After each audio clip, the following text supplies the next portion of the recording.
Welcome back to the channel, guys. I hope you're going well. I know that said Austria preview. Sorry, mate. I've been trying to pull this stream together in literally the last few hours. Just got back from the gym, etc., so that I can give you guys the best insights as possible. So if you did notice it said Austria live stream, apologies. It is British Grand Prix. It is Silverstone. It is going to be raining. So just a quick one, Andy B, welcome to the lower lap time community as well. Good to have you on board. I've got your little name on the screen there. If you do want to be a member, click the join button. You'll learn all about the perks there. Andy, get yourself in the Discord server, mate. That's where we're starting to unpack, dissect a little bit more, go a little bit deeper. Who else have we got in the chat? Kayla. Yes, Silverstone, it's going to be a good race. It always is. Absolutely. A lot of opportunities to overtake. Like I say, a bit of rain on the horizon as well. Sema Dragon in the chat. Oscar for P1. Let's go. Let's hope so. Yep. If you're an Australian and you are patriotic, absolutely. I got to remain, fairly neutral on this channel. Hawk, hey all. And yeah, Sema again. Okay, good to see you guys. Let's kick off with the weather. But actually, before we do, I just want to give you guys a quick overview of the agenda. So I'm going to speak to the driver's mentality piece. And by the way, if you're new here, again, context, I'm like 4 steps ahead of myself because I just want to get straight into it. If you're new here, this is the Thursday live stream where we preview the Grand Prix from the preparation point of view. That's the technical, the tactical, and the mental as well. And I touch on all these areas. We're going to bring the track map up, going to talk about the technical corners. I'm going to tell you guys what the drivers are missing, I feel like, at the moment as well, some of the massive problems in F1. If you get a safety car restart, what should you do? If it rains, where is the grip? Compound strategy, tires, limitations, and then I'm going to answer your questions at the end as well. So that is the agenda and context. But like I say, we need to kick off with the weather. So let me bring that up on the screen in front of you now, and we'll have a look at it together. There is rain on the horizon, which is cool. Don't think we've had rain since Melbourne, right? So hopefully you can see that on the screen. Robbie, I'll bring your chat down. So here we go. This is what we're looking at. Friday, cloudy, mild, 24, all good. So Saturday, rain, light rain, and then Sunday, light rain as well. So look, I'm not from the area. I don't have any more information or detail than this, but it looks to me like showery. It doesn't look like it's going to set in and be a wet race. Could be what we had last year. Remember the guys ran mediums and then flipped over to inters at one point as well. So it's going to be that sort of chaos and drama, which is good, which means we do need to talk about wet lines as well. We haven't spoken about wet lines on this channel all season. So we're going to get onto that as well, I promise. All right, let's talk about the driver's mentality piece. This piece normally takes up about 20 minutes, so just bear with me. I'll try to get through it as quickly as possible so we can get over to the track map and get cracking on the technical side. Now, look, the biggest insight for me in the last couple of races from all the drivers is their inability to dig themselves out of trouble. Now, we spoke about this with Kimi Antonelli initially on the radio. He always comes on the radio in practice and said, I locked the front brake. What do I do? I locked the rear brake. What do I do? And then Bono's like, yeah, we'll get you a solution. Don't worry. We'll go back, have a look at the data, and, we'll work out a solution. And you guys know, like, I'm not a fan of that because I think a driver should be more than just driving the car. A driver should be a problem solver, should be adaptable, should be able to think on their feet, critically analyze the part of the corner that they're struggling, if it's under braking or not under braking, if it's on the entry or on the exit. They should be able to know all that and solve for it without going the long way around.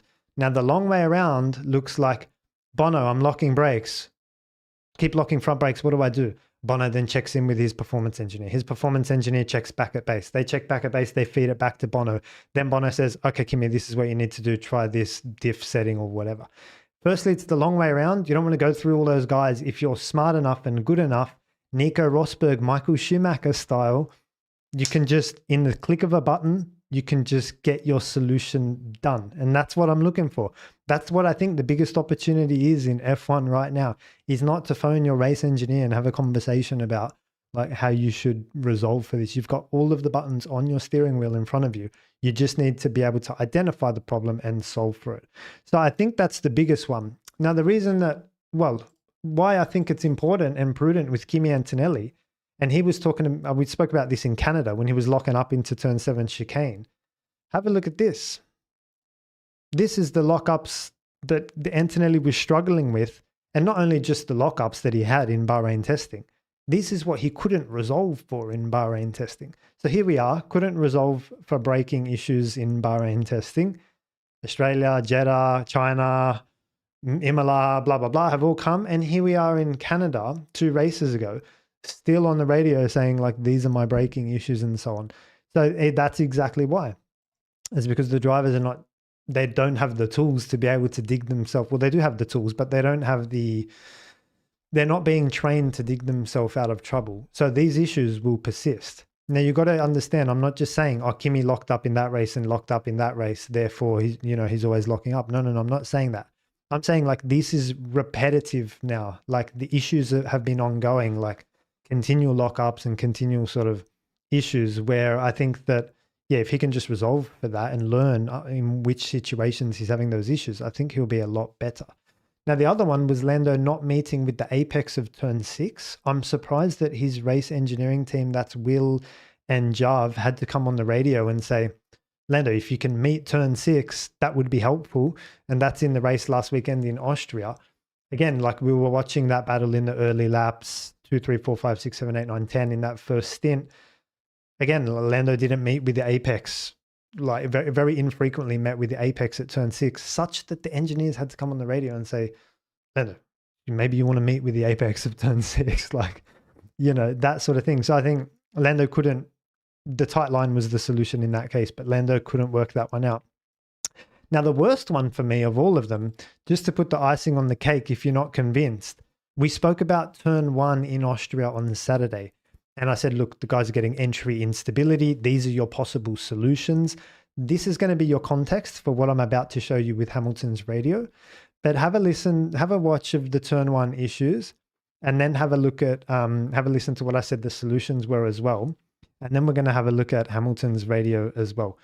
Let's have a look at that now. So these are some of the turn 1 issues that we were having. So this was Lando into turn 1. And I got my lens on Hamilton here for this one. So just keep an eye out for him. So this is Lando again, struggling into turn 1. We saw this on FP3 actually. So this is Lewis's issue into turn 1. It was entry oversteer. Again, similar to all the other guys. And at this time I was saying, not one of the drivers went for a switch change to be able to problem solve this in FP3. They went on the radio, Lewis put the recharge button on, they're putting all these other things on, but they're not playing with the tools on their own, which I think is an opportunity for the drivers at the moment. So this was the issue in turn 1. Again, I'm just setting you the context and table setting. Now let's go back for a second. I will listen, actually I'll talk about the solutions that I think that you could have done in turn 1, and I mentioned the differential, and then we'll have a listen to Hamilton's team radio. Let's listen to this now. These are the solutions which I can try. Now I ran through them very quickly, but I want to run through them in detail with you now. So locking up the differential. The diff controls the rear rotation, the inside rear wheel versus the outside rear wheel, and you can control that diff locking at different phases in the corner. Entry, mid, and exit. You've got full control at all phases. If you've got too much rotation on the entry, mate, just lock it up a little bit and try again. That's your first check. So I'm suggesting there that based on the issues that they had in Austria, you could potentially look at the differential, the entry diff, and try to solve for it. Have a listen to this clumsy piece of team radio from Lewis Hamilton in the race. And you guys tell me what you think if this is like top tier. Charles lap time 11.1.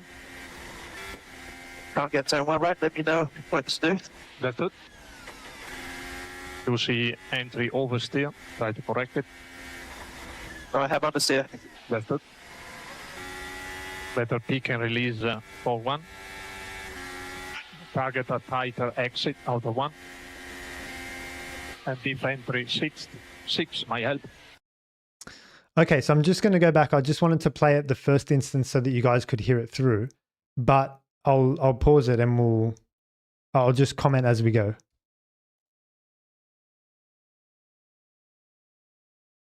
Give me a sec. Charles lap time 11.1. Charles lap time 11.1, fine. Can't get turn 1 right, let me know what to do.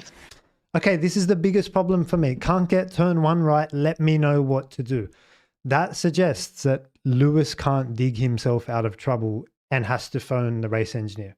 That's the first issue. The racing driver should be able to at least try a few things to dig himself out of trouble.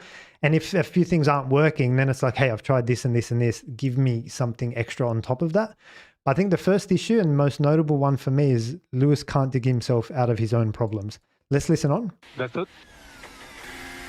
You see entry oversteer, try to correct it. Oh, I have understeer. We see entry oversteer. And then Lewis goes, no, I have understeer. Like, again, guys, like, do you remember what I said before about going to your race engineers, them faffing around, talking to each other, looking at the data, stuck in the laptop, trying to reach a problem, and then Lewis saying, no, I have understeer, mate. So they're not even on the same page. Lewis is already a few steps ahead of the racing engineering team. So there's a disconnect between, is it understeer or is it oversteer? That's it. Better peak and release for one. Better peak and release for turn one. So that's the braking peak, which means the peak pressure of the brake, and release for turn one. No. That's not the solution. Incorrect. That's got nothing to do with the under rotation that Lewis is talking about into turn one, or over rotation for that matter. Remember, I gave you guys the solution before. My first choice would be the differential, remember? So better peak and release, like that's not, if you want to stop the car quicker, you would increase your peak. Release, all of that braking has nothing to do because it's the initiating of the steering wheel that's causing the problem, right? Target a tighter exit out of one. Target a tighter exit out of one? Firstly, what does that even mean? Secondly, that's not a solution either. A tighter exit is not even, like it's not a technique. Like you can do tighter entries, but tighter exits is not, for me, that just, particularly turn one Austria, for me, that just doesn't make sense. Again, that's your second incorrect piece of advice. And diff entry 6 might help. Diff entry 6 might help. We got there in the end, guys. So that's exactly what I said before, right? It's the diff. That's the one you want to be going after. So again, it highlights a couple of things to me. Number one, Lewis can't solve for his own problems. Number two, there's the confusion between is it oversteer, is it understeer? They're not on the same page. Number three, there was 2 incorrect solutions provided before he said, hey, diff entry 6 is actually the way to go. Number 4, it actually sucks the race engineer's capacity. If I'm a driver like Lewis, what are you talking about, Michael Lind? It is a technique. No, it's not. The tighter exit is not a technique. So yeah, exactly. T, you're 100% spot on. By rights, the exit isn't in the corner. Once you get there, you're on the straight. There's nothing you can do. So yeah, now the other thing is it sucks the race engineering capacity. So what does that mean?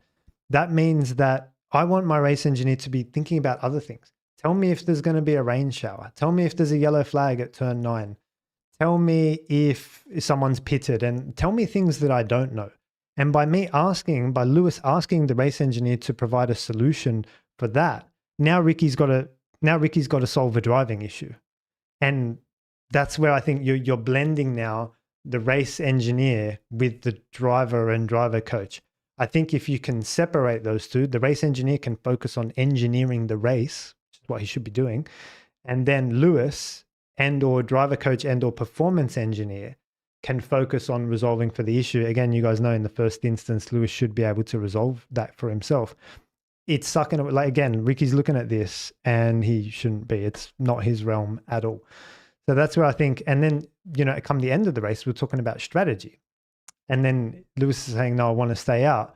And then Ricky's like, no, pit for optimal race strategy. Because again, he's trying to solve driving issues on one hand. He's trying to do the strategy on the other hand. Like, you can't wear 2 hats at the same time. Now, the 5th issue and biggest one for me, drivers need help and there's no one around to help them. That's the worst part for me. So yeah, I thought I'd just call that out in the driver's mentality and who needs to do what, because essentially what they need to do is just even a basic level of understanding. Like, okay, if your rotation is more or less in the turn 1, The diff has to go tighter or more open, basic things. If it's a significant issue under braking, maybe my brake balance and then brake migration. If I'm turning and braking at the same time and I'm smashing the downshifts, maybe it's my engine braking. Just a very basic, if it's on the entry, it's diff entry. If it's on the exit, maybe it's diff exit. Like very basic kind of understanding is all I'm asking for. And I think there's a massive gap, like I say. Okay, now just on Lando, just quickly, because I don't want to spend too much time on the driver's mentality piece. We spoke about Lando's preparation on one side versus reflection on another side. And I'll bring up on the whiteboard, I'll show you guys what I'm talking about here, just for context again. Where was it on the whiteboard? Let me turn this comments down for a sec, Ollie. Okay, so where was it? Here, it was this one. All right, so you guys can see that on the screen, yeah? Give me a sec. Okay, so you've got here, and I'm just going to clean up some of this. There's the preparation piece. Whoop. And then there is, because I was annotating this for you guys last time. There's the preparation piece, and then there's your event, and then there's the feedback piece, right? So you should start by preparing the race. This live stream that we're doing right now is a form of preparation for the event. I've already called out a couple of things that you might want to keep in mind going into the S's, for example, with your diff or your brake balance over crests and so on. Preparation, I think, is the biggest part. You've got to prepare so that you minimize the errors in the event. And I'm talking about Lando here for context. Now, what Lando, I think, does and spends a lot of time is the dwelling piece, the review, the reflection, the feedback. And he spends so much time here that I don't think he actually spends enough time here. How do I know that? Well, because the event's always stacked with mistakes. So that's potentially why. Now, I say all of that to say that there's an opportunity there for Lando. Now, I was listening to that podcast today that came out on YouTube. It was with TC, and TC asked him some interesting questions. So I just want to show you now how Lando, have a listen to this, right? This is how Lando Norris prepares for a Formula One Grand Prix. And I want you to tell me whether you think this is good preparation for a race. Such a beautiful thing. Well, here's the thing. Do you think you overanalyze it? I mean, I'm certainly an overthinker. I think when you're in the car, though, you don't often have a lot of time to overthink. Well, Andrea says that. Andrea Stella says these. So I'll just pause there because TC asked, do you think you're an overthinker? Which is, he's asking about all this stuff. We know all this, right? Lando overthinking. These cars are so fast, you don't have time to think. Yeah, so I certainly think off track, 100%. Off track, you know, off track, I try hard to make myself disconnect from things and take my mind away. You know, I have to put work in to try forget about a weekend and just kind of go and spend some time with my friends and do things. You know, yeah, like I've had to work on trying to disconnect myself so I can spend more time away, so I can come back and focus better rather than dwelling too much on certain scenarios. How do you do that? Is it sport, bit of golf, bit of paddle? It can be sport, and sometimes it's very simple things, and sometimes it's just being with my friends, and sometimes it's you know, simple things, just going out for dinners with my team, or yeah, just doing things where doing things almost forget what I do, forget that I drive in Formula One, forget that I drive, and just really try and leave the world that I live in. I think it's because I care a lot about what I do, and therefore I'm always trying to think of, you know, why did I do that? Why did I make that wrong decision? Why did I go too hard into this corner? Because sometimes you're talking about like milliseconds of eagerness here or there, and you can pay the price, you know. So it sounds always so simple in your mind, but there's you know, it's therefore sometimes very difficult to find clear answers for it. But yeah, many different things, but both on and off the track. Interesting. So TC's asking him there, like, how do you know, are you too harsh on yourself in the reflection piece? So that's all the red piece on the right-hand side of the screen post the event, all of the reflection. And then there's like, yeah, I'm too hard on myself, blah, blah, blah. But then the conversation shifted slightly to preparation. And Lando didn't mention anything remotely that you would expect from an F1 driver or F1 world champion who's, let's say Lando becomes a world champion. You wouldn't expect preparation to look like this. Yes, I understand there needs to be a balance, Steve, and I'll get onto that in a minute. But let's start with doing a little bit of work before we talk about balance. Like golf is, mate, if you think that golf and dinners and forgetting about your job is balance, well, you need to redefine what balance is. So Lando, this is not good preparation, right? I would expect it to be along the lines of, yeah, so we sit down, everything that we're about to do when we get onto the technical stuff, we sit down, we have a look at the track map, we talk about the effects of rain, what compounds do we have, what happens if we get a safety car, where are the opportunities to overtake, what strategy are we looking at, what are the limitations, is it front or rear, how do we make sure we've got good downforce and top speed.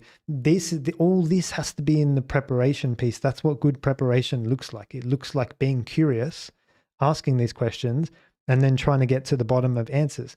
Good preparation does not look like, oh, I just want to take my mind off it. I play a bit of golf, go out to dinner with some friends, do anything to forget about the event and just take my mind off it because, you know, I work so hard and I just need a bit of a break from time to time. This is where I think potentially the championship might be undone for Lando with this mentality. Again, you guys know I'm going to get a mental mindset performance coach on the channel and we're going to be talking to this. But for me, what makes more sense, and Steve, you mentioned the balance piece there, and I'm fully supportive of the work-life balance piece. But there's a few contradictions in there as well. Like this is Formula One, firstly. Secondly, you've got to do your work first before you find balance. You can't just go after the relaxing life and then expect the results to come. Lando's 2024 and even 2025 to some extent has been littered with errors of the unforced variety. And you're going to tell me that golf, dinner, and forgetting about your job is the correct preparation? No. You would be disbelieving the evidence of your own ears and eyes, my friend. Good preparation looks like everything that I just said before. Again, I'll play the clip in a second again, just so we're clear on it. But good preparation looks something like this. Okay, let's say you're on the plane flying to Silverstone. Pull out a track map. Okay, what technical corners do we have? Have we got the S's? Have we had S's this year? Yes, we had them in Suzuka. Okay, how did we go in the Suzuka S's? Well, we were great, but actually we lost pole there because Max was quicker in the S's in Suzuka. Okay, cool. So how can we make sure, like, why was he so quick in the S's in the first instance? Well, it's because he's using this technique, flat car, keeping the car flat in the middle of the S's. Okay, fine. We're going to talk about that when we get onto the technical corners. So we do have S's. What other technical corners do we have? Chicanes. We've got a final chicane here in Silverstone as well. So what do we need to do for chicanes? Remember, I was on the phone to Lando, I'm talking about, was on the phone to Will just before the race in Canada, asking who's using what curbs in what chicanes. Lack of preparation, my friend. So let's, why don't we do this? On the Thursday track walk, let's go check out that chicane and have a look at the curb profile and see, is that something we should be using or not? Okay, cool. What about all the front end issues that we've had this year? Every time I pitch the car into a high speed corner, seem to get entry oversteer. You guys have seen the videos. Let me bring them up just for a second if I can. I'll bring up the Spain example because that's probably the best one.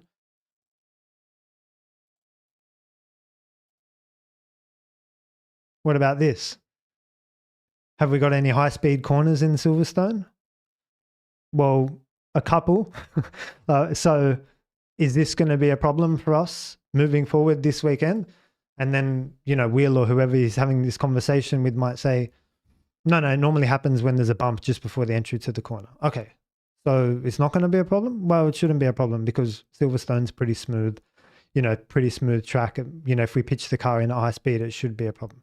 Okay, well, how do we know there's no bumps? Have you scanned the track? No, we haven't scanned the track. All right, again, Thursday track walk. Why don't we go have a look at the entry to Stowe and see if there's any bumps? Okay, cool. So do you see how much ground I've covered?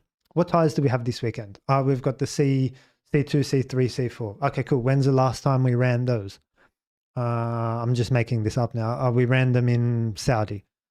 Okay, how did I go in qualifying in Saudi? Oh, well, you crashed in the wall on your second run. Okay, why was that? Our tires weren't up to temperature. Okay, cool. So I know we got these compounds where I made that mistake. Do you see how much ground I can cover just by letting your mind wander and having the conversation with two people? You'll be so much, I promise you, you'll be so much better prepared if you do that as opposed to playing golf. Now, if you want to be a good golf player, play golf. If you want to, review restaurants in your spare time on the side and get paid a bit for that and do a bit of part-time work, go out to dinner. But if you want to be an excellent, technically all-rounder, mentally, tactically, and technically a professional, fully fledged Formula One driver / world champion, you've got to dot your I's and cross your T's. There's no two ways about it. I'm not willing to compromise with anyone in the chat on my mindset there. I'm 100% clear on that. Okay. So that's what needs to be done. Cool. I hope that makes sense with you guys. I did want to just play the clip again, just to wrap, just to bookend that piece. Such a beautiful thing. Well, here's the thing. Do you think you overanalyze it? I'm certainly an overthinker. I think when you're in the car, though, you don't often have a lot of time to overthink. But Andrea Stella says these cars are so fast, you don't have time to think. Yeah, so I certainly think off track, 100%. Off track, off track, I try hard to make myself disconnect from things and take my mind away. I have to put work in to try forget about a weekend and just kind of go and spend some time with my friends and do things. Like I've had to work on trying to disconnect myself so I can spend more time away, so I can come back and focus better rather than dwelling too much on certain scenarios. How do you do that? Is it sport, bit of golf, bit of paddle? It can be sport, and sometimes it's very simple things, and sometimes it's just being with my friends, and sometimes it's simple things, just going out for dinners with my team, or just doing things where doing things so almost forget what I do, forget that I drive in Formula One, forget that I drive, and just really try and leave the world that I live in. I think it's because I care a lot about what I do, and therefore I'm always trying to think of, why did I do that? Why did I make that wrong decision? Why did I go too hard into this corner? Because sometimes you're talking about like milliseconds of eagerness here or there, and you can pay the price, so it sounds always so simple in your mind, but there's it's therefore sometimes very difficult to find clear answers for it. But many different things, but both on and off the track. The other thing that concerns me, just as I hear it again, is I want to leave the world that I live in. So it's like F1 is a problem, like a can of worms. It's difficult, it's challenging, I get it. And he doesn't want to face it, would rather escape it and do something else to take his mind off that. Again, I'm going to speak with a mental performance coach to speak more about this, but that's how it seems like to me. Whereas I would think that someone like, if you give an example of what I would do if I was in Lando's position, I'd be so curious and so passionate to just move on to the next weekend. Okay, we finished in Austria. Cool, Silverstone. Tell me about Silverstone. What do we need to know? What should I be doing? Like, what do the curbs look like? What setup are we running? What tires do we have? What strategy did they do last year? Okay, where am I going to start if I start on pole? Is that on the racing line or on the inside? Okay, cool. What happened last year? Was there any accidents, or what normally happens? What's the chance of rain? What's the chance of safety car? Like, I would just be so keen to know and soak up as much information as possible, because I'm looking forward. I don't care. Austria's done and in the bag. And so the golf and whatever doesn't serve me when I've got so many stones to turn over and have a look what's underneath them. I think the curiosity, like maybe he's not in love with the sport, like in that way, like it wants to know everything. Maybe he just wants to arrive and drive and then see how he goes. But I'm not sure. I think at the very least, there's a little bit of improvement to do there anyway. All right. I had the track map up before. We're going to talk about the technical corners, the effects of wind. And then I got a corner by corner analysis for you guys as well, which I want to show you. And we're going to talk about S's, flat car as well. Braking over the crest. Yes, there is a crest on this track as well. Okay, so let's talk about that. So the first one I want to talk to you guys about is the impact of wind. Now, you remember that George Russell in Canada was analyzing the wind live in real time by his top speed down the back straight, which was faster than it's ever been in qualifying. And he said, oh, it must have a tailwind behind me. I need to brake a little bit earlier. That's the sort of racing IQ that I'm looking for Lando to have, or everyone to have for that matter. Max would have that. George would have that. I'm not sure how many others are that astute in terms of like their knowledge. So the wind is very important. Why? Because this is an old airbase, airport, runway situation. It's very windy here. So, you know, things can look very different. Like if the wind is running, let's say this way, well, that's not good. That's a tailwind into the S's. That's a tailwind into Stowe. Actually, I should have drawn that in red, sorry, just so I'll show like bad and good. A tailwind into the S's, a tailwind into Stowe, good braking into turn 3, cool. And then it's a tailwind into Luffield as well. That's not good. So there's a few corners which you need to switch on and be aware of that. It's also a tailwind out of Copse as well if you're struggling in the race. Whereas if the wind is coming from the other direction, let's say, it completely changes like how the car is going to feel. It's going to feel beautiful and amazing. So let's draw our wind coming across the track this way. Then in green, you've got a nice entry with downforce into Stowe, lovely. You've got high speed S's, lovely. It's pretty much the opposite of what we drew before. Okay, you're going to struggle with a bit of braking into turn 3, but that's all good. You've got nice headwind and downforce into Luffield, the long corner of constant radius, and as you come through Copse as well. So this is where I think there's opportunities just to be able to analyze the wind in real time and make the right changes for it. So I think that's very important. I thought I'd call that out because the cars are very sensitive to wind. They're very aerodynamic this year and very sensitive to wind. Like everyone looks at weather, rain, temperature, but wind is also a big one. Direction and magnitude can make a massive difference. Let's highlight now and have a look at some of the technical corners that we have on this track. If you're not familiar with the 7 technical corners, you should be, because we've been talking about them all year, and I mentioned a couple already. So this here is a set of S's. That's one of the technical corners on this track. This is a chicane, 16 and 17. And then you've got a decreasing radius in turn 6. Is that Luffield? If I remember the names correctly. Someone in the chat, give me a hand.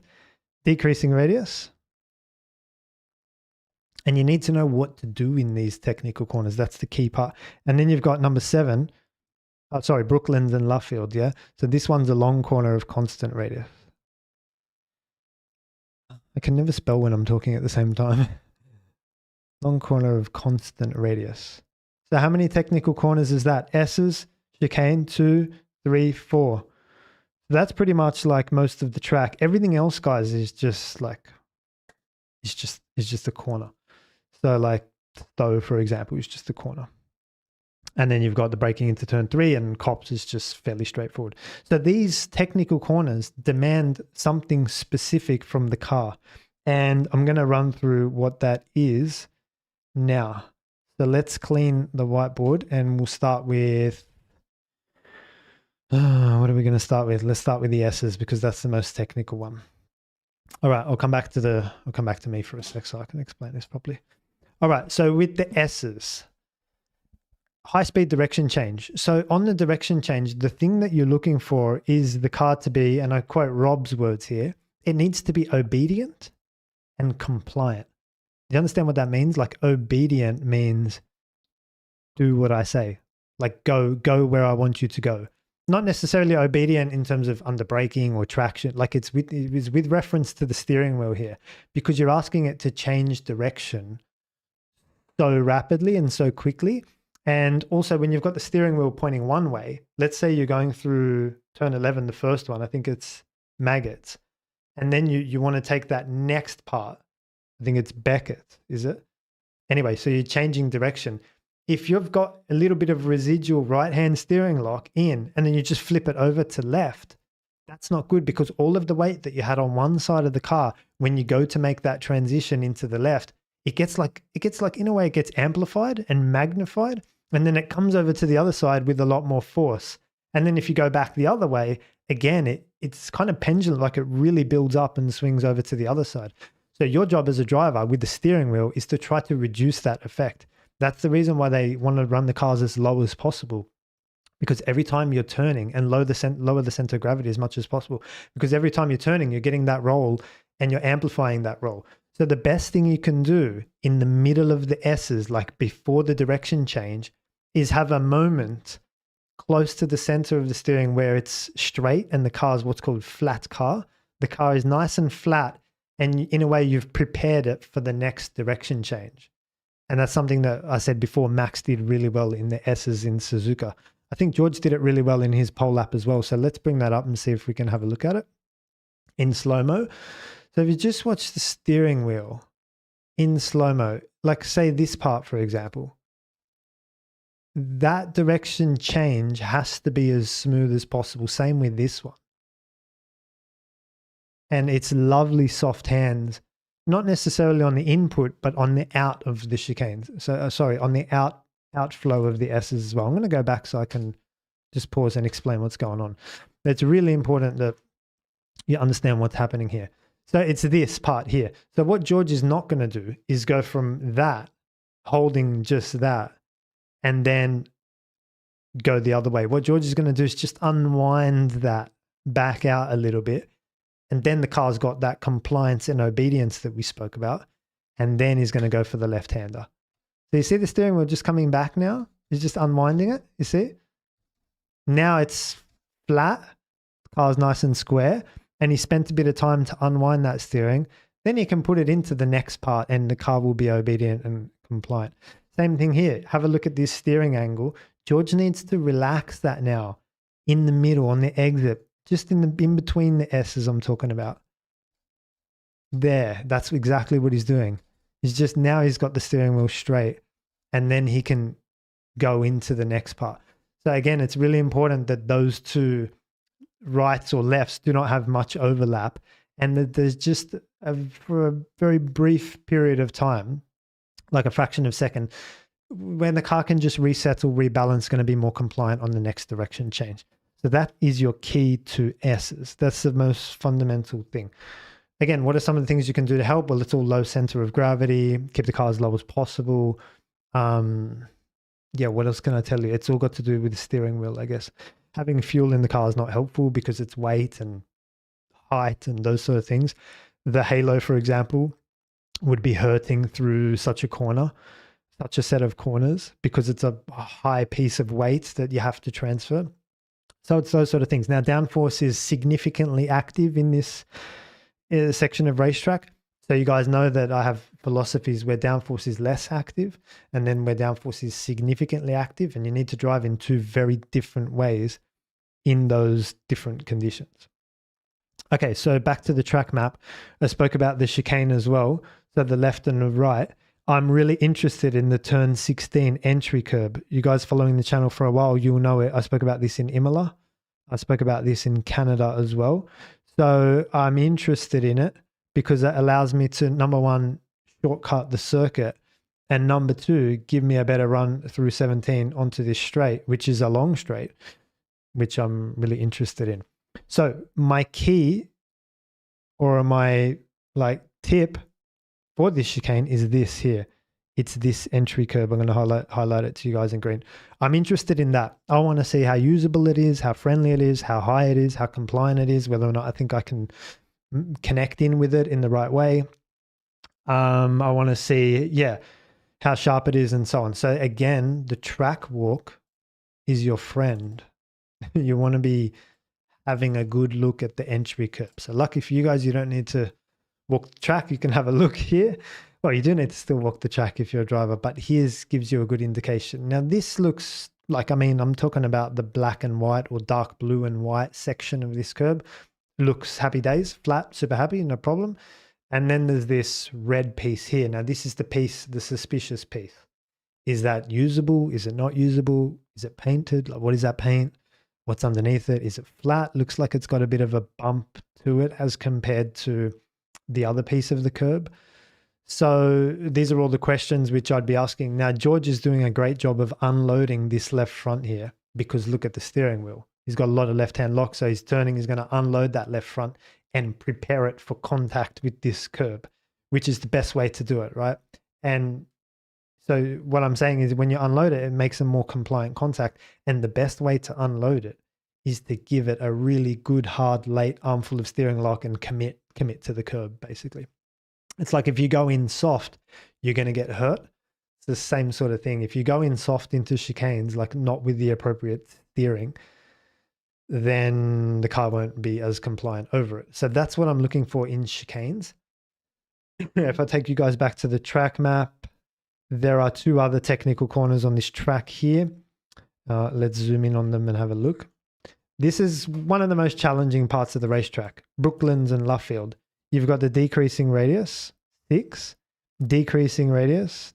If you get confused, I always used to get confused with what's decreasing, increasing, and so on. Just think about the speed. So decreasing radius is decreasing speed. Increasing radius is increasing speed. That's the best way to remember it if you don't want to actually know what the radius refers to. So decreasing radius means you're turning and braking in here at the same time. So what's that mean? Turning and braking at the same time. Well, there's potential to lock up the unloaded inside front tire. 4 tires. Turning, braking, this tire. The potential to get to lock up. So what do you need to do? Well, there's a few solutions. You can move your brake balance backwards. Try it. Again, drivers need to try these things. You can migrate your brake balance backwards. And this is actually, sorry, I should have written migration. This is actually a pretty good solution. Why? Because the first instance of the braking is straight. So you can actually start with a brake balance fairly far forward and then migrate it back to the back of the car as you begin to initiate the steering. I love brake migration. I think it's one of the most elegant solutions. So you might, if I just draw the brake balance at different phases here, you might start here. Sorry, I'll just get like a pen that's a bit finer. You might start here at 58 in this phase, and then it might go back to 57 in that phase. And you might finish as you start to turn into this corner with the brake balance at 56 because you're migrating your brake balance towards the rear. That's brake migration. That's exactly what you want. That's like the perfect solution. So I love it. And this is why I think Lewis, Lando, and they should be passionate about this. Like, this is sick. This is a solution to locking up the unloaded inside front tire. This is exactly what you want. Let me just draw that 57 again. I didn't draw it properly. So you're migrating your brakes from 58, and I'm just giving you guys an example here. I don't know the exact numbers, for example. But then as you start to turn into Brooklands, the brake balance is now off the front a little bit more now. So you got better chance of getting through here and getting the rotation you need as the brake balance comes to the rear. Beautiful solution. I love it. Now, the other one you can do is engine braking. Smash the downshifts. So you've got two, engine braking is like broken up into 2 kind of controls. I'll just make this bigger so you can see it. Yeah, you guys can see it. Cool. So engine braking is broken up into 2. You've got 2 controls. Your first control is the downshifts and your speed of downshifting. That's the first way you can control the engine braking.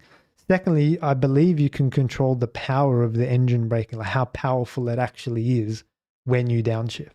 So you've got 2 controls. So look, smash the downshifts basically is what I'm saying. Anytime you have limited braking capacity, you want to supplement and complement for that with engine braking. So I think that's the way to go. So a combination of things, right? You might leverage only one of these and find a solution. Like you might go with the brake balance and be like, okay, cool, fine, that works. Or you might be like, okay, that didn't quite get me out of trouble. Maybe I'm going to go with a bit more engine braking and that's going to work as well. Now, I think the key with the long corner of constant radius in turn 7, that's Luffield. The key for me, if I show you guys, I'll zoom in on it because it's a challenging piece of track. You guys can see that? the key for me is leaving a little bit of space on the exit, little bit. So drawn that really badly. Give me a sec.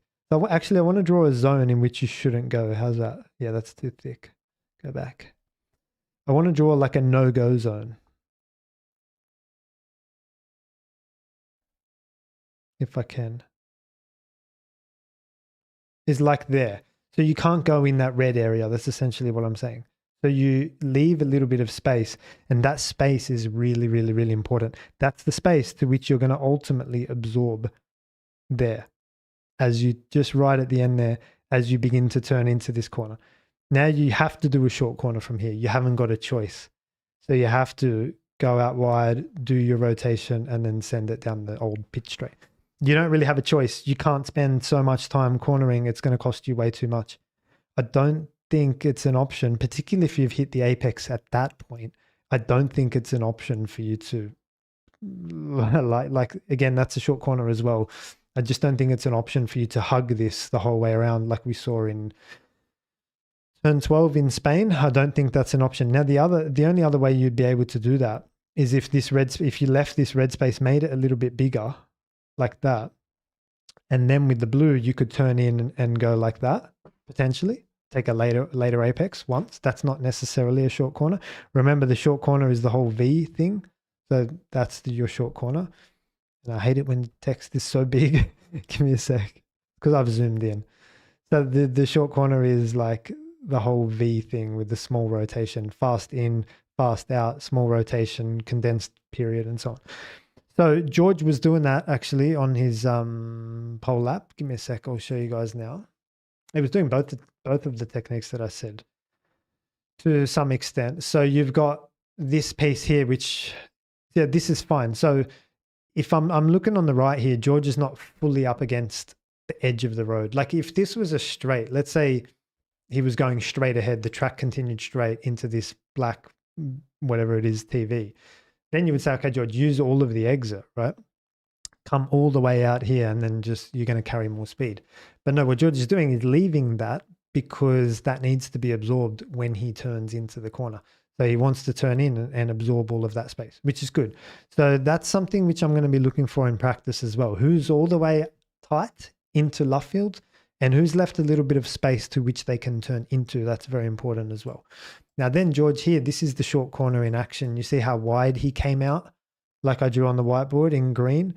Come out wide, do the whole V thing, do the rotation in one piece, and then send it on the exit. So that's that. That's how you navigate S's, chicanes, decreasing radius corners, and long corners with constant radius as well. So is there another piece that I wanted to show you guys about this track map? Yeah, I wanted to speak a little bit about Stowe, because I think Stowe is going to be an aero wash city of a corner. So let me go back to the whiteboard for a second. Okay, so this is Stowe. It's at the end of the Hanger Straight. And typically what you'll see is the drivers, I'll do it in red, not too big. Typically what you'll see is the drivers enter from the far left-hand side of the track over here and then sweep in and carry the most speed. Yep, great for qualifying, no problem. But if you're here and you're following that car, mate, that's painful. So then you want to play the tight line. That is turn in from a step inside of the normal racing line, avoid some of that aero wash and dirty air, get some clean air on your front wing, and then drive less meters, less load through the corner as well. So there is sufficient space to be able to do that. If I just draw the track in black, what does that mean? That means you've got sufficient track width across here to be able to do a tight line, which is very important. Not all tracks you can do that because they don't have sufficient track width. Think about skinny tracks like Imola, for example, Monaco's, Canada. Tough to do a tight line in Canada. It's full of chicanes anyway. But Malaysia used to have a significant track width where you can, play a tight line. So if I just show you a quick shot of what Stowe looks like, yeah, you see that on the screen here. So this is typical. This is George's pole lap. But again, if you're following another car here, I mean, there might be opportunities to take a tight line into here. That's something of which I'm going to be watching for in the race as well.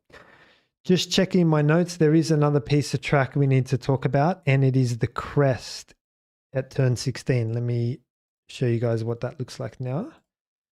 This is really important. And again, we spoke before about setting up your brakes for different corners. You can see this here. There's a big crest here. I'm going to highlight it for you guys. Can you see? Yeah, cool. So this is a crest. So what does that look like? Well, if you're a man over here or a woman and you're looking across at the track like that, it'll look something like this. So it kind of goes uphill in the first instance, over a little crest that's here, and then you begin this slight downhill braking into 16 and 17. So what does that do for the car? Good question. Well, you tend to get a lot of rear locking as the car comes over the crest. Because if I just draw in green, as the car comes over this crest, the rear is the one that gets light. And then you get rear locking. So you actually want to put your front brake balance forward a little bit into 16, just to avoid the whole rear locking situation. Again, you don't want to smash your downshifts. You don't want to leverage the engine braking. If anything, you want to turn the volume down on all of that, because there is the potential that you lock a rear brake here due to this crest, as I wrote before. So that's another important piece of track. And that's very different braking setup to, say, turn 3, where it's pretty much straight line braking, high speed, high downforce. You know, you can put the brake balance forward and brake at the last possible second and just smash the brakes, no problem. So that's where there's a difference in braking setup across here. So I've called out a few areas in the braking setup across the track, into the final chicane, into turn 3, into the decreasing radius corner. You can see the migration in action there as well. Those are the main braking events. Most of it is, you know, is a lot of full throttle as well. So take a screenshot of that. Yeah, I like that. If you don't mind me saying, I think that's a good summary. There's also the option for a tight line here as well, out of 3 and 4. So like not going all the way to the edge of the track. Oh, actually, I wanted to show you how important that is as well. So check this out. So this is turn 3 at the top. And this is what I want to highlight to you is George going pretty much all the way to the right-hand side on turn-in. Now, the thinking for George is, if I go all the way to the right on entry, I'm talking about this is the exit of turn 3, entry into turn 4 before the Wellington straight. If I go all the way to the right-hand side, I can carry the most speed in. I'm going to get the best exit. Not necessarily true, because from that position, you've actually got a lot of work to do to bend this car into this corner. Remember, these cars are clumsy in the slow speed. There's high speed oversteer and slow speed understeer. It's actually quite tricky for George to meet the apex from this position, and that's where the tight line is helpful. You'll recall when we spoke about it into Stowe, it's being a step inside of the normal racing line, so not going out as far, not giving yourself so much work to do. So the result of it all in George's qualifying lap is when he goes to turn in, mate, she's not having it. The car's not turning into turn 4. He doesn't actually meet with the apex. So then it's like, well, the whole thing was a waste of time. If you're not going to meet with the apex, what's the point of going out the whole way? You might as well drive the tight line. And so I think there's an opportunity there to drive the tight line between turns 3 and 4 as well. Cool. I was going to say something else, but I forgot now. Okay, we need to talk about wet lines as well. So what time is it? Wet lines. Jesus, we've got a lot to go. Okay, look, we'll talk quickly about wet lines. Firstly, I'll give you the theory, then we'll have a look at the track map, because if it's going to rain, this is what you need to do. Now, just come back to me for a second. Now, look, F1 cars are generating so much downforce at the current moment, current regulation set, that when the track is intermediate, let's just say a normal intermediate, because there's intermediate tending to dry, or there's intermediate trending to wet as well. Two very different types of intermediate, but let's just say it's a true north, straight down the middle intermediate. The cars generate so much downforce and they've got so much speed at the moment that they could potentially run the dry lines. That's what I've seen every time we've run intermediate. They're not taking karting lines because it's not feasible, particularly around a track like Silverstone. So much air going over the car at that speed. that it can pretty much negate the effects of the lack of grip and the rubber on the normal racing line, such that it's not even that slippery anymore. And if the track's trending from intermediate to dry, mate, you're good to go. Just carry on and keep doing the usual dry weather racing line, no problem. But if it's intermediate, borderline wet, or even wet, that's when you need to start thinking about wet lines. So I thought I'd tell you that because there are some categories when in your intermediate, you've got to switch over to wet lines straight away. Whereas in F1, you can pretty much whack on intermediates and continue to do your normal dry lines. As that intermediate begins to struggle and you move to full wets, you've got to start doing wet lines. So what does a wet line look like and why? Which is a good example for you guys? Probably that whole turn 3, turn 4 complex. Let's do that. So you break into turn 3, come out of turn 3, 4. Is that how? I'm really bad at these drawings, eh? Like, so, okay, so this is the Wellington straight. You guys follow me? This is the heavy braking into 3, and this is 4. This is where George was before. Now, the most important thing before you even draw yourself a wet line is just, how about we just draw where the rubber is in the first instance? That's got to be your earliest check, right?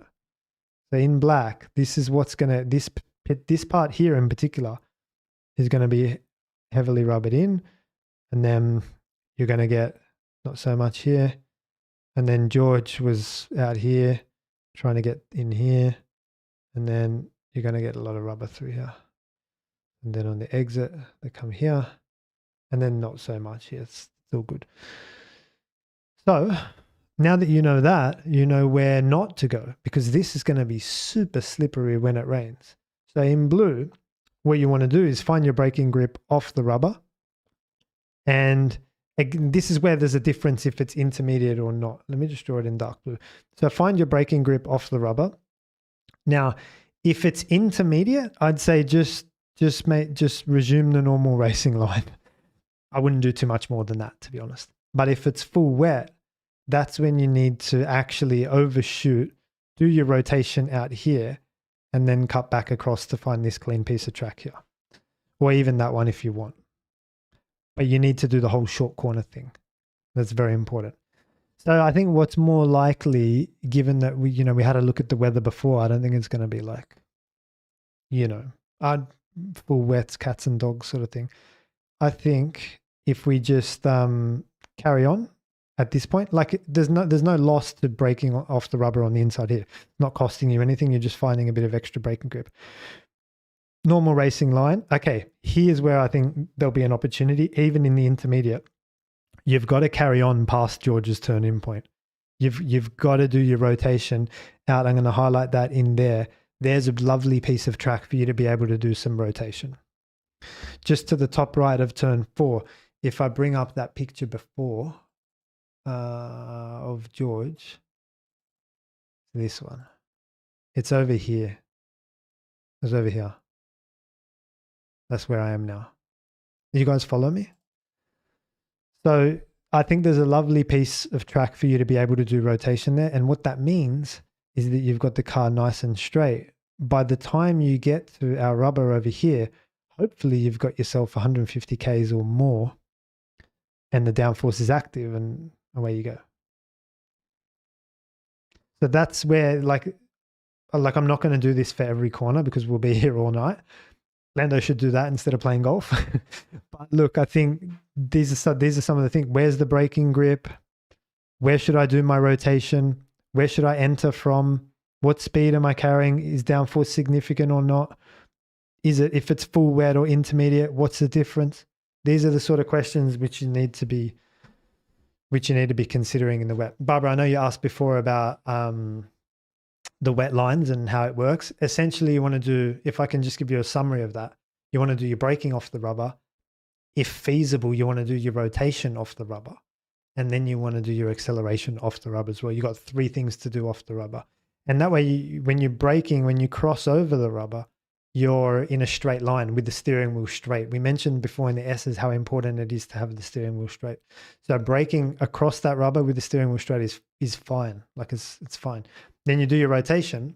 And then when you come back, you've got the steering wheel straight again on the exit. I'll show you where that is. this part here at the where I highlighted in green, the steering wheel is going to be straight at that point. So by the time you meet the rubber, your steering wheel is straight. The alternative would be turning in from the usual. Now you're turning on rubber, it's going to slide. When you go for the throttle, you're turning as well. You haven't got the same speed and downforce that you would have if you go out to that green section. So that's the theory, and that's what I'd be doing. All right. Cool. Beautiful. We're making progress here. Okay. So the strategy. So look, we've got softer compounds than what we had last year. Last year did we have the hardest? C1, C2, C3. This year we've gone one step across. So we've got the C2 is our hardest, C3, C5. I'll show you guys on the screen in front of you. And this is an extract from Pirelli. And I'll read it out to you. This says, there is an important change to the compound choices for this event. In fact, Pirelli have gone with C2 as a hard, C3 as your medium, and C4 as your soft, which is a step softer than last year. The aim shared with the FIA and F1 teams is to create a wider range of strategy options for the race. In 2024, when C3 was the soft, it was used by just a few drivers in the closing stages of the race following the rain. This year, as the medium, it is bound to play an important role, probably in several phases of the race. For those aiming for a one-stop race, the stints will have to be managed very carefully. Yes. While accepting a longer total race time. Also, a consideration in this equation is the fact that the time taken for the tyre chains is not very long, around 20.5 seconds. And while challenging, overtaking is possible. There you go. So we're steps softer here this weekend. And with the whole rain situation, yeah, because like a lot of times in the rain, you're thinking, I want to get to the rain, or I want to stay out. I don't want to pit because if I don't have to, I don't want to come in. If the rain's coming in 5 laps, I'd rather go from my current tire across to an intermediate.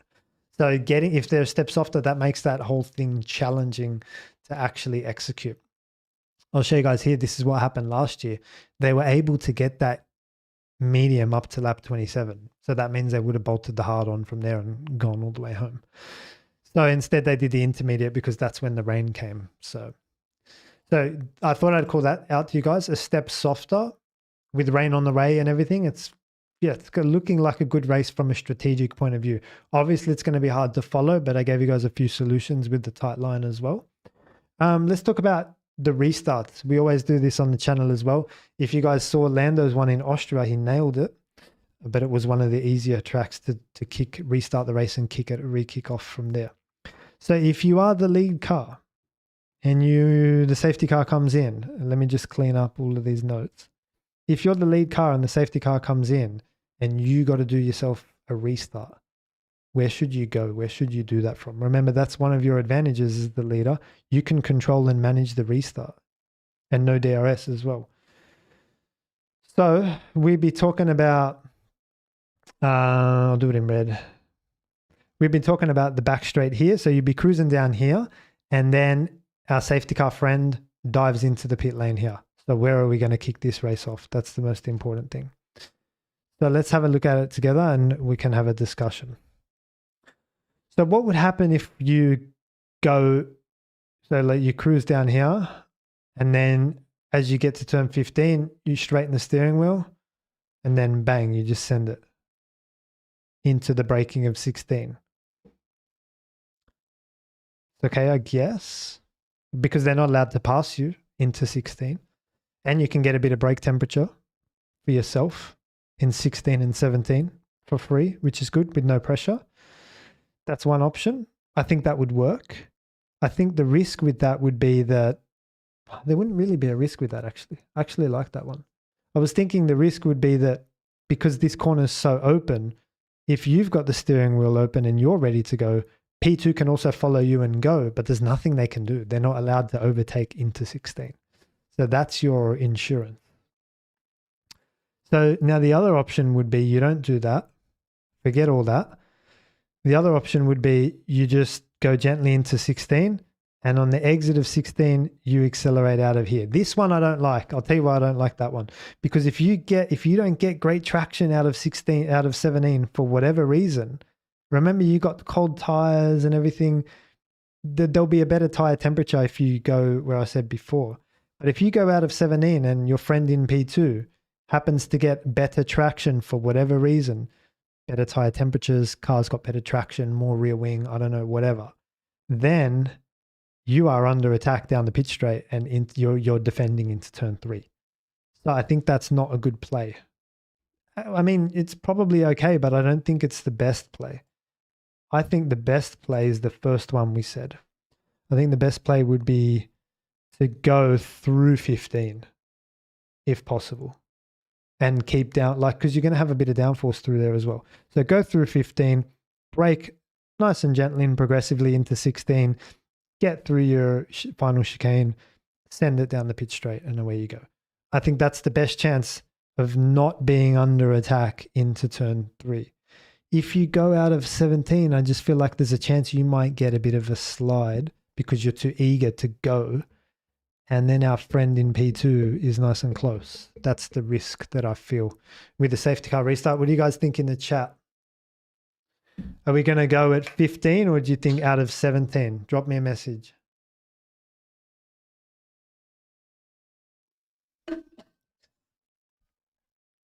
Mohit, what are you saying? True. That's going to be risky to do a restart through 16 and 17. I agree with your first option. Yes. I think we're singing off the same hymn sheet, Mohit. I think that's the way to do it. Also, you get a bit of braking temperature across here. So if you do need to compete into turn 3, you're good. You've got yourself some brake temperature. So it's all about minimizing the risks and controlling for these things. Stemma, you reckon go out of the, can you explain why? Go out of 17, 15? Sammy, I like 17, less speed for overtake. What does that mean? From 15, I agree. 15. 15. Go at 15. All right. We're going at 15. First option, 15. Okay, cool. All right, sweet. So look, keep an eye out for that because, again, I think the challenge will be getting out of 17 without at least, because when you brake into the final chicane, believe it or not, a little bit of brake temperature, a little bit of tire temperature, you go through 16 and 17 at somewhat of a normal speed, and when you accelerate onto the main straight, mate, you're good. You know, you're not good to go, but it's better than nothing. That's you're just trying to minimize your risk. So I think 15. Keep an eye out for that. David, all goes super late in the last corner. The problem is then you're getting close to the start finish line. So at one point you have to go, and then P2 can be like, we have to go now. So they can also get a run on you. It gets risky if you wait to the last second. Someone here, David, where's the crest again? It's where I drew in blue this line across here. There's a crest that runs across here. So this is where you need brake balance forward. I know I'm answering questions just before I've done the predictions. All right, predictions. So if it's wet, you've got to look at Hamilton and Verstappen. Sure. I mean, Lewis has won here like every time. Lewis has won here so many times. I think that's, you know, I mean, he's in a Ferrari, of course, but I'm talking about full wet at this point. If it's intermediate, the McLarens. Again, just keep in mind that difference between intermediate wet and full wet. Intermediate, it's a nearest makes no difference, almost dry. Like these cars are generating so much downforce and this track is so high speed. They'll dry that track out super quick and they'll be taking dry lines pretty quickly. If it's monsoon wet, obviously you've got to factor in Max and Lewis, despite not being in the best machinery. I still think a McLaren would come out on top in that situation if they can just keep it on the island. But I think it's going to be a challenging weekend. Just before I take your questions, if we do just wrap up on, I do just want to conclude, like give you guys the summary of what we spoke about. So the S's, we're looking for the flat car in the S's. In the race, we're looking for the tight line into Stowe. The rear's locking into the final Vale chicane. The tight line into turn 4, coming out of turn 3 is a play. Locking up of the inside front into the decreasing radius turn 6, which is Brooklands. Leaving a little bit of space to absorb on the entry to 7 and the short corner is Luffield turn 7. And then if it rains, you're looking for the difference between intermediates and full wets, difference in line. And then if there's a safety car restart, you're looking to go on the exit of turn 15. And we've got the softer compounds this weekend as well. All right, so 8:10. We're 10 minutes over, but look, I'll take a few questions. Who's got the first one? Name and publication, please. Alejandro Motos Bizcocho. What driving style suits better for this track? Ah, the old driving style question. What are my options? An understeer driver, an oversteer driver, a short corner driver, a tight line driver. Like, what am I? I don't know. A good driver. A good driving style is good for this track. Now, look, I think in Austria, I spoke a lot about the ability to change the braking tools and the importance of that in uphill and downhill braking. The drivers didn't. They failed on that front, I think. Here, I don't think that's like, it's still significant, but I don't think it's as significant. I think, I think the differential, playing with the diff might be, like with Lando and all of his entry instability issues, I'll be keeping an eye out for that as well. I forgot to mention that one. So it's not going to be someone that I think is just super adaptable and a good problem solver. I mean, the McLaren is going to be strong, so it's going to be out of Oscar and Lando if it's dry. Their driving style, probably someone committed. I have to go with that word. Someone committed in the S's, like someone a little bit, brave, willing to risk a little bit. I think you're going to have to push the envelope a bit as well, particularly the S's and particularly the braking in the decreasing radius. So I would combine it with, it's got to be a bit of risk. It's got to be that bravery, that commitment piece.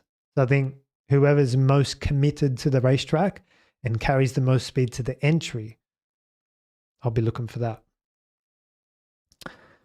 Joe McLean, tight line into 6. Yes, it is an option as well. Good call out, because I think do I have a shot at that? Yeah, I don't have a shot of that, but yes, that's an option as well. Particularly in the rain, I think that's an option for braking stability. It's also an option for the whole aero wash thing into 6. Hopefully you're doing an overtake into 6 if you're following someone. There's DRS down there as well. I'll show you guys where we're talking about. It's down into here. Yes, there is significant track width across here. You can, I still think the usual racing line's a bit better. The corner just is not as aero washy as the S's and 15, because you look at the speed, it's 180, whereas Stowe is 250. So, and it's getting slower as well, going into 125. So it's not, that's why I didn't call it out. It's not like it's an option. I'm not sure if I would be like all in the tight line is something feasible. It depends on what situation. What are we saying? For braking into there, for overtaking, for in the wet, to avoid dirty air, for general tire life, like in what context? I think in the wet, it's an option. Obviously for an overtake, it's an option. But yeah, for normal day-to-day living, I'm not sure. Nico Nori, do you think Max still has a chance to win this championship? Well, short answer is no. I can't help but feel, at least in Max's mind, he's done with this year. Like, he's not interested at all. He's on the sim, he's doing contras, talking to Mercedes. Obviously, he's doing other stuff. He's not, he's setting lap records around Nürburgring. He knows that, what he did in Suzuka, for example, was like magical to beat McLaren there. And he just won't have the energy to do that every single weekend. It's just, Max is just like, this is a joke at this point. Like, give me a half decent car and then we'll talk. So I think in his mind, he thinks he's no chance. He's probably given up. And then in my mind, unless the Red Bull brings some crazy upgrades and McLaren dial off their program to develop that car and focus on 26, and Red Bull went all in, it's a long championship. There's still a lot to go, a lot to play for. But I still think I think he's done as well. I'm just trying to balance where I think was possible versus where Max thinks was possible. I think Max is like, no, it's done. What if Max wins this weekend? Sama, well, if he wins this weekend, he's a genius. Like, I don't think he'll win, but he can. I don't know. What if he wins? So what if he wins? So if he wins, what are we talking about? The championship? Still no. I find it unlikely. The McLaren was so quick in Austria. Like, they smashed everyone. The Red Bull was, yeah, it's not looking good. Look, I don't know. I don't want to say no, but no. Kaido, lower lap time. What do you think about Alpine lending its test driver, Paul Aaron Sauer? I don't have an opinion on it. Is it good? I don't know. It's good. I don't know. I don't have an opinion. Robbie, do you think McLaren is better than the 2023 Red Bull? 23. Yes. If we look at the lap times, are you talking about like the gap, Red Bull 23 domination versus McLaren domination? Or are you talking about just car to car? Surely the 2025 McLaren is better than the 2023 Red Bull, surely. In terms of domination, I also think it's better as well because you got these guys 1-2ing. We didn't have that so much in 23 with Checo. There was not the whole 1-2ing thing. McLaren are dominating. The car is a machine. Vinicius Ferro, lower lap time. Would you prefer focusing on the setup for qualifying for the race or something in between? What would pay more in the end? Well, good question. I think if you've been following the championship so far, it's quote unquote a qualifying championship. Aero wash is a problem as at June 2025. It's a massive problem. And so I think getting ahead in qualifying, it's like, I don't want to say half the job, even it's like 80% of the job. So would I focus the setup on qualifying? Probably. Yeah, I would. Stick it on pole and then aero wash the guys through the S's. So like, yep. Qualifying. Tell me what you think, Vinicius. Sorry if I pronounced that incorrectly. Yeah, tell me what you think. I reckon qualifying, why not? What's going to happen? Like, if you've got a quick car in quali, it's probably got good top speed as well. It'd be hard to pass, I think. Give me some more questions.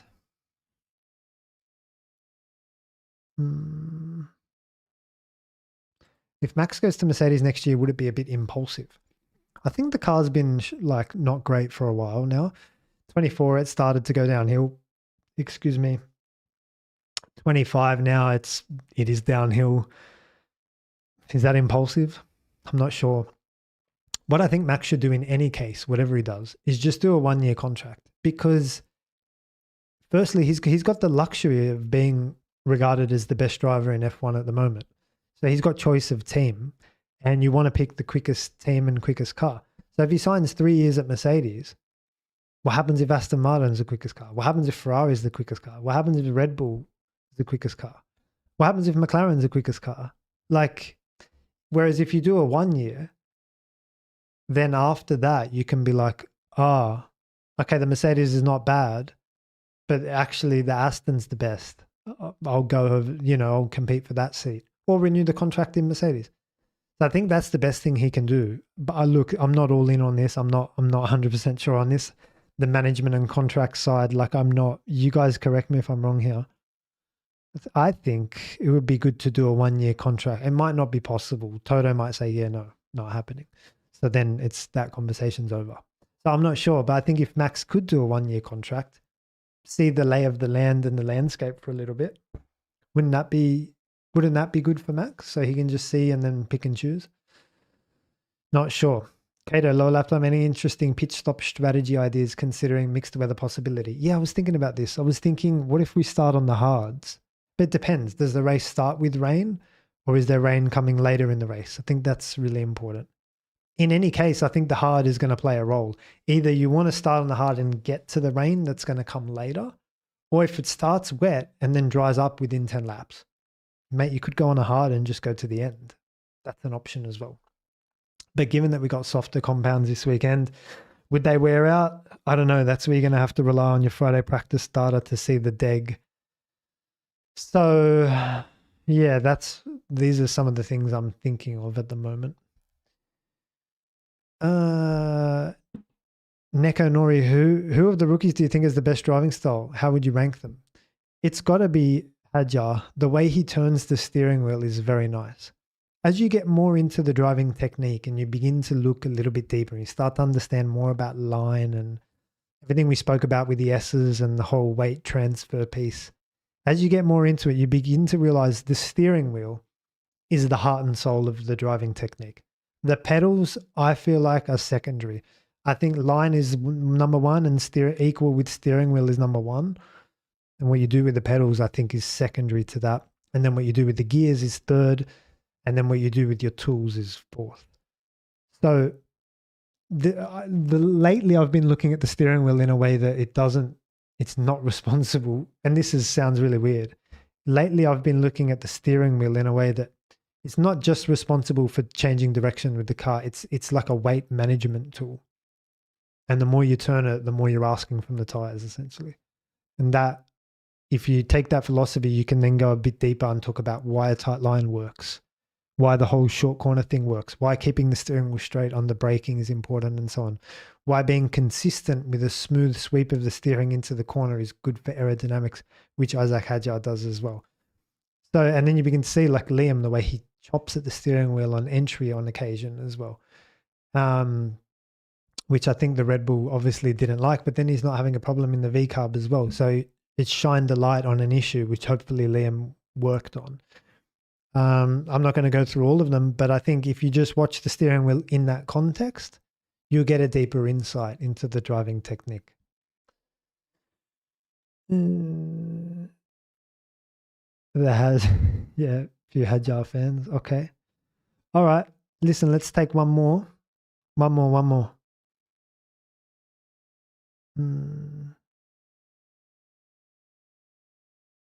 Come on, give me a good question. What do you guys got here? I'm just reading. You guys are just chatting.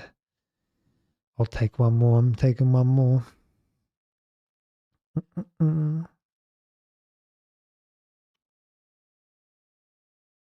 Not going to rain a lot on Sunday. Yeah, we see. It's going to be showery.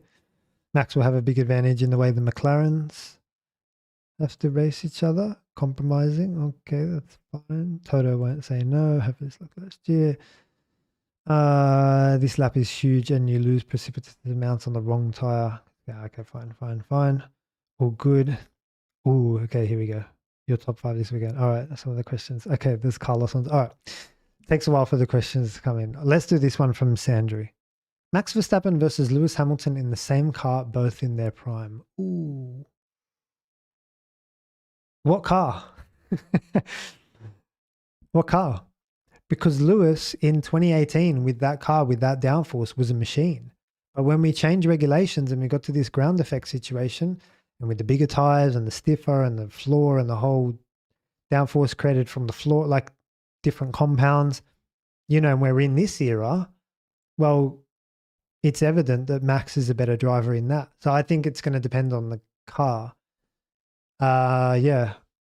I know I didn't answer your question, but let's assume they've both got a car that they love. Like, let's assume it's Lewis in his 2018, which he likes, and it's Max in his 2023, which he likes, and they're just going to war. I think Max, yeah, this is not going to go down well with the Lewis Hamilton fans. I think Max is a better racing driver. And what I mean by that is, like, all of the other extracurricular stuff that you guys know I love to talk about. There's the mentality piece. I think Max is a bit stronger there in his mentality. I think there's the wet piece. I know Lewis is not weak, but I think Max is stronger there as well. There's the racecraft piece, the attack and defense piece, the safety car restarts piece. I think Max is stronger on the racecraft piece. Starts, attack, defense, restarts, those 4. Max is a bit stronger there as well.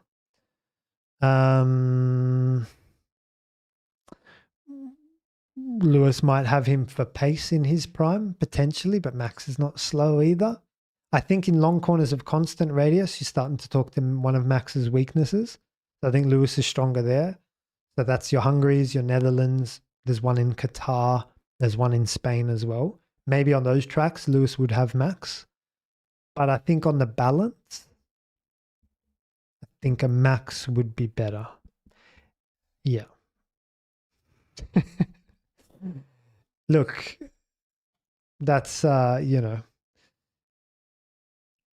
F1 barbershop talk. So look, guys, I appreciate all your questions and comments and coming to this live stream. So thanks for coming. On your way out, just drop me a comment in the video and give it a thumbs up as well. All of these things help the channel move forward. I hope you enjoyed my insights for Silverstone. Keep an eye out for these things. I will be doing a practice video, qualifying video, race analysis video as well. We're going to be talking about the braking setups, the tight line, the attack, defense, the restarts, the top speeds, and so on. So thank you for watching. I'll see you later on this weekend. Cheers.